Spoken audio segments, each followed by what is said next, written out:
Hey y'all, let's talk about Stormi Steele's new products getting some heat over there on TikTok. Now, you guys know that Stormi has been doing the dang thing on TikTok, getting new products in, rolling stuff out. And for the majority, it seems that majority of people are happy with the products. But as usual, with all of these sorts of things, some people are not. Stormi took to TikTok to address it, and we're going to talk about it in a second.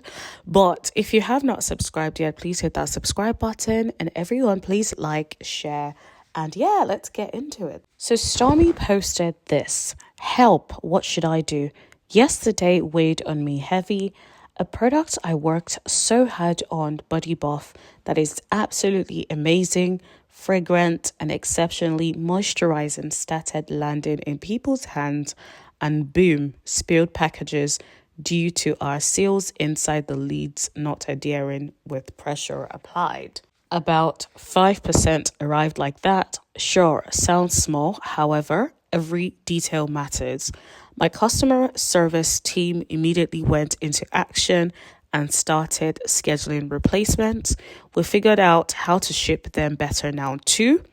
For every single person who wrote in, because as a new founder brand, that's just what we do. We make it right. And yesterday, I immediately sprung into action, finding a better sealing option. It's either that or less oils, but the oils is where the magic is, lol. Or I pull the product. But then my Canvas girls who love it said absolutely not. What do you lot think your girl should do?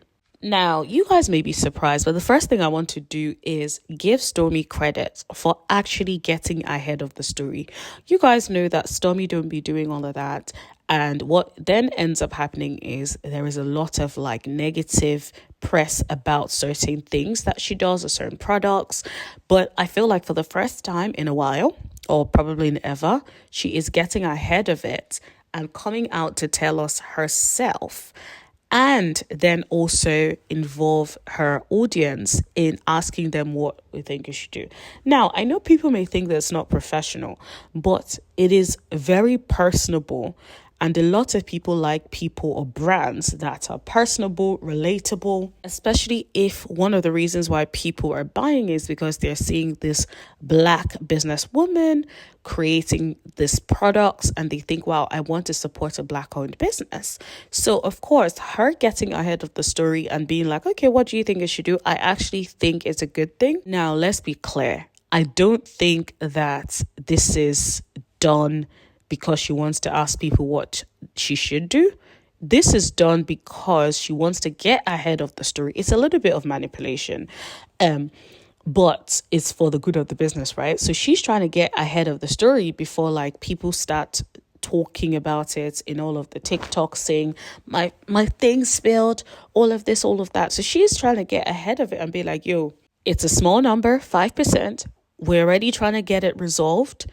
So that even if someone posts something about it, most people in the comments would be like, okay, guys, well, she did say she's sending a new one, right? So she is playing into the audience actually being able to be aware of what's happening and also potentially defend her from maybe content creators or people who post and say something like they're upset is spilled or something like that. And it worked because if you read the comments, now you guys can read it in your own time. It's over there on TikTok.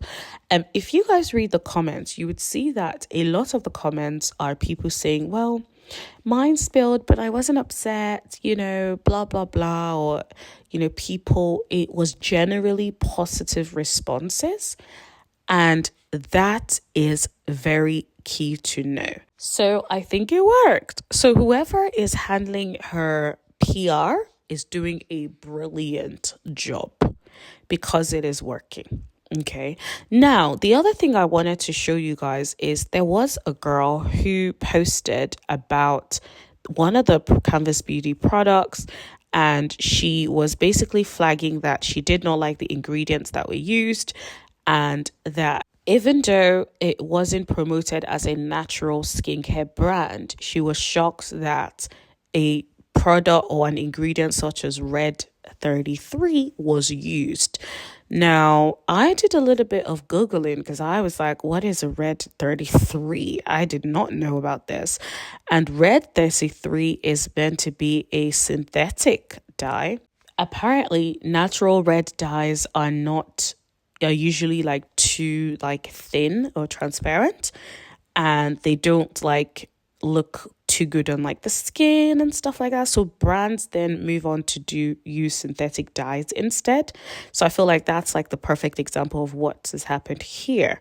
Now, people do say that it's not that bad, but yes, it is not a natural product. It is a synthetic. So if you're looking for something more natural, then of course that product would not be right. And I think for the lady in particular, she likes products that are as close to natural as possible. So she was disappointed to get a product that has red 33 in it. Now, I will play the video for you guys so you guys can see what she says for herself. But I do think that it is quite interesting that like a lot of people nowadays are loving that natural skincare. And I get it, because like you want to make sure you are monitoring what you're putting in your body, especially because like a lot of these things that happen, like you use certain products and then you don't know that some of the ingredients are harmful to yourself until like later on you're like, wow, that is actually harmful and I really shouldn't have been using it. So I get that people are now moving more towards wanting natural skincare stuff. So yeah, I did also read a comment by someone saying that they were shocked that the body glaze was promoted as natural and even good for eczema. But she wouldn't have thought to read the body wash, and she wouldn't definitely not be purchasing. One thing I would say to you guys is if you're buying anything, make sure you read the ingredients. If you're keen on trying to make sure you know what is going on in your body, read the ingredients, research them. It's only going to take a few minutes. Like even before you buy it, try and get the list of the ingredients and research them first before you buy it so that you can make a very informed purchase. Now, I will leave the video for you guys to watch at the end of this. Please don't forget to like, share, hit that subscribe button. I've also done a review and recap of Real Housewives of Potomac, so make sure you go over the channel and watch it if you guys watch the show. And even if you guys don't watch the show, my reviews and recaps are fun to listen to anyway, so have a listen and enjoy. So I'm gonna leave this to play and I'll talk to you guys in the chat. Sick. I am a Canva beauty girl. You see I have my sample sets. Her latest sale, I just got $1 Billion Baby. Of course, I had my body glaze with my body glaze drop. What I was really excited for was for the body gel, because I love a good shower, a good smell good while in the shower. However, I happened to read the ingredients, and to say I'm disappointed is not in the word. Trying to think the word flabbergasted.